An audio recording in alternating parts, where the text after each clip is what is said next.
Professeur Henri Kalama Akoulez, directeur général de l'Académie des Beaux-Arts. La question qui se pose aujourd'hui, c'est qu'est-ce qu'on peut nous attendre de la Belgique, justement dans ce processus qui est enclenché dans le cadre de la restitution. Ce qu'on peut attendre, c'est ce qui a été dit déjà, c'est reconnaître qu'il y a des pièces partant d'une certaine période, des pièces qui n'ont pas, dont l'origine était floue. Et quand on sait que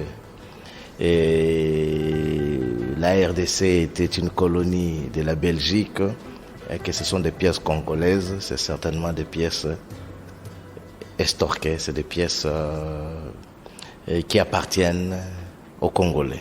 Et la Belgique, sur ce point-là, moi j'aime beaucoup les discours du secrétaire général qui reconnaissent cela et qui s'est dit il y a des œuvres qui a priori, sans nombre de doutes, qui ne doivent pas faire l'objet de discussions. Ce sont des œuvres qui reviennent à la République démocratique du Congo, et puis d'autres œuvres qui doivent faire l'objet d'enquête, d'investigation pour savoir comment est-ce qu'ils ont atterri là. Déjà reconnaître ça, moi je trouve que c'est un discours très courageux et à soutenir. Mais côté congolais, qu'est-ce qui doit être concrètement fait pour accélérer le processus en tant qu'expert?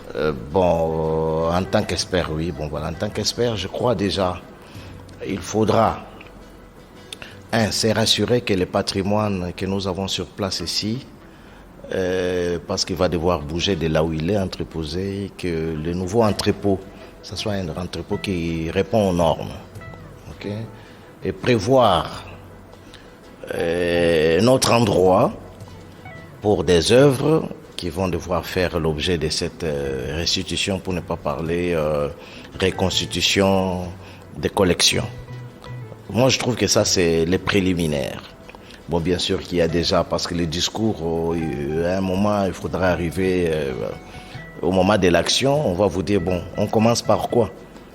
Je crois que trouver un endroit, un entrepôt, en attendant la création de musées, parce que nous sommes un grand pays, nous devons avoir beaucoup de musées au niveau de chaque province. Peut-être ne pourra pas 26 musées, voilà. Alors, donc du coup, si cet entrepôt-là, et là, c'est comme un grand labo, voilà, il y a des experts chargés de la conservation, chargés de la restauration, qui inspectent de manière régulière ces œuvres pour leur donner une pérennité qui pourrait faire en sorte que, comme des flambeaux, qu'on les passe de génération en génération. Alors si cet endroit-là est disponible et qu'une main d'œuvre qualifiée d'experts aussi est disponible, l'autre étape serait maintenant d'avoir un projet de développement de musées. Donc voilà. Mais maintenant, en urgence, ce qui doit être fait aussi, c'est de voir un peu les collections actuelles de nos musées.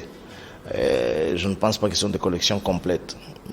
Si jamais vous allez au musée de l'Afrique centrale, qu'on appelle maintenant l'African Museum, vous allez trouver... L'ancien Tervuren. Oui, l'ancien Tervuren. Ah, oui, voilà, l'ancien Tervuren. Vous trouverez qu'il y a beaucoup de pièces qu'ils ont peut-être en plusieurs exemplaires, dont on n'a même pas un exemplaire dans nos musées congolais. Donc je trouve que l'urgence c'est celle-là, c'est d'abord d'identifier nos collections ici, c'est dire voilà, nous avons vu telle pièce des Yaka ou de telles tribus que nous n'avons pas ici, et voici l'endroit où nous allons devoir les poser. Alors ces pièces-là peuvent très rapidement revenir parce qu'on sait où les poser. Mais prendre, ne pas savoir où poser, je trouve que ce qu'il faudrait louer ici, c'est seulement cette volonté, cette ouverture. C'est comme quelqu'un qui te doit l'argent, il dit bon, on a payé ça ou pas. Ton argent ici, que je te le donne ou pas, garde ça d'abord. Voilà. Je crois que c'est déjà ça la bonne approche et nous sommes dans cette logique-là.